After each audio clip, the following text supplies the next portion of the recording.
Assalamualaikum warahmatullahi wabarakatuh. Selamat pagi semuanya anak-anakku. Semoga kalian tetap bersemangat untuk menerima materi kewirausahaan dari Pak Arif. Oke, saya mulai. Beberapa waktu kemarin Pak Arif sudah menerangkan untuk yang pertama, yaitu pengurusan izin usaha, ya, dari SIUP, TDP, NPWP, HO dan seterusnya, ya. Setelah kita tahu untuk pengurusan izin usaha, baru yang kedua yaitu mencari modal usaha, ya. Uangnya ini yang kita cari. Izinnya dapat, uangnya kita tahu, sumber pendanaannya. Kemudian yang ketiga, dari uang ini kita gunakan untuk apa? Ya, uang ini kita gunakan untuk apa? Untuk bisnis apa? Ya, beberapa waktu kemarin Pak Aris sudah menerangkan, misalnya ya kita tidak usah yang muluk-muluk pabrik atau apa ya, untuk lokasi pertokoan, untuk membuat pertokoan. Jadi kalau untuk membuat lokasi pertokoan, yang harus dipertimbangkan apa kemarin lokasinya. Kemarin pun kalian sudah bisa dari hasil rangkuman sudah saya bisa menilai bahwa kalian betul-betul sudah paham. Kemudian yang keempat, yaitu yang tidak kalah pentingnya adalah perencanaan sumber daya manusia. Dalam perencanaan sumber daya manusia ini, ya ini sangat penting sekali. Supaya apa? Kalian jangan sampai salah memilih atau mencari karyawan. Ya, jangan seperti membeli kucing dalam karung. Jangan sampai, ya. Oleh karenanya, dalam perencanaan sumber daya manusia, yang pertama harus kita tahu adalah jumlahnya berapa yang kita butuhkan untuk karyawan tersebut, ya. Setelah kita tahu jumlahnya berapa, kita berpikir, ini karyawan ini nanti memegang jabatan apa?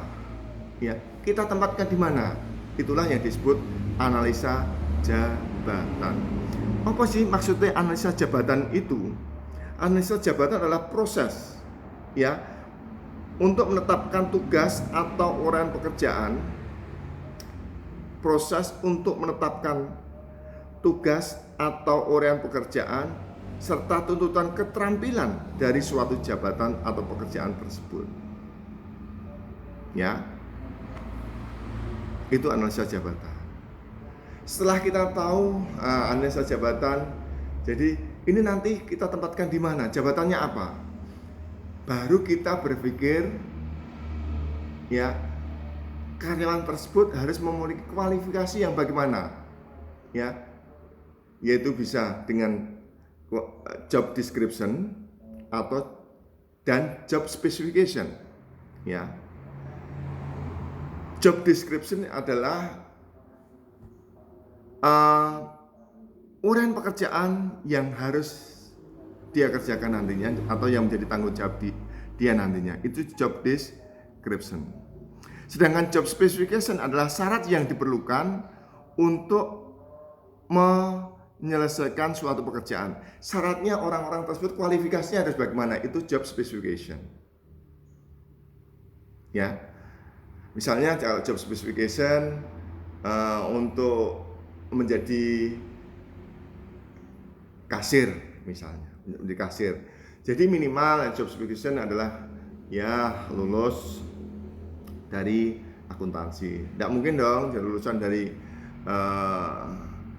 seni gitu atau apa gitu, enggak. Ya, jadi yang masih berhubungan dengan keahliannya dia. Selain lulusan dari akuntansi, ya, misalnya job spesifikasi yang lain adalah pengalaman kerja. Kita butuhkan enggak?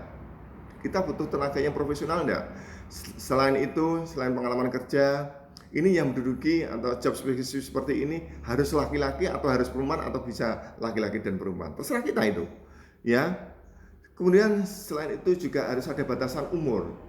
Jangan sampai kita menempatkan orang ini ya umurnya sudah tidak produktif, dia sudah malas bekerja. Pastinya kita mendapatkan karyawan yang umurnya relatif masih produktif, sangat muda. Ini kita harus batasi. Itulah yang namanya job specification, ya. Kemudian setelah kita analisa, kita tahu job description dan job specification, baru kita mengadakan rekrutmen. Nah, rekrutmen itu bisa dari eksternal bisa dari internal. Kalau eksternal itu kita bisa menggunakan media cetak, media elektronik, ataupun melalui pengumuman di Disnaker Trans dan seterusnya. Tapi kalau internal, ya itu dari intern. Maksudnya bagaimana? Ini kalau dari intern itu berarti kita sebelumnya sudah mempunyai perusahaan sendiri. Misalnya kita mempunyai perusahaan A, B, C, 3 tempat.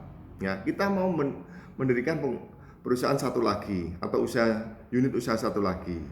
Kalau intern berarti kita mengambil atau rekrutmen dari perusahaan kita sendiri, dari A atau dari B atau C. Dengan maksud bagaimana? Supaya kita tahu persis kredibilitas atau karakter daripada orang tersebut. Tidak dari luar. Ya. Ya. Jadi setelah rekrutmen, ya, baru kita melakukan seleksi. Dari rekrutmen itu kita umumkan entah dari eksternal atau internal, baru kita seleksi. Setelah hasil seleksi kita peroleh, baru kita umumkan, ya. Kemudian kita angkat suatu karyawan, tentunya tidak langsung karyawan tetap, baru kita adakan sosialisasi dan orientasi. Ya, perusahaan kita seperti ini loh, toko kita seperti ini loh. Ya, usahanya seperti ini loh. Ya, pangsa pasarnya seperti ini. Kita pangsa pasar untuk golongan menengah atau bawah atau menengah ke atas dan seterusnya. Setelah masa sosialisasi dan orientasi, baru ada kita berpikir harus ada pelatihan atau training dan pengembangan. Ya, setelah ada pelatihan, training dan pengembangan itu, baru selanjutnya supaya perusahaan itu kita bisa merespon semua karyawan, baru ada penilaian prestasi kerja. Ya, dari situ setelah ada penilaian prestasi kerja, ya, kita harus melakukan 3 hal. Ya, yang terakhir adalah promosi, rotasi, demosi, dan PHK. Ya, nanti yang keempat hal tersebut, promosi, demosi, rotasi, dan PHK akan saya terangkan minggu depan. Oke, itu dipelajari dulu. Seperti biasa dirangkum, kemudian hasil rangkuman itu nanti dikirimkan kepada Pak Arif sebagai tugas kalian pada pagi hari ini. Ya, saya tunggu rangkumannya. Tolong ini sebagai tugas kalian. Mohon untuk semua anak-anakku semuanya dikerjakan. Ya, kemudian dikirim ke Pak Arif. Ya, selanjutnya kami tunggu tugasnya seperti biasa lewat WA.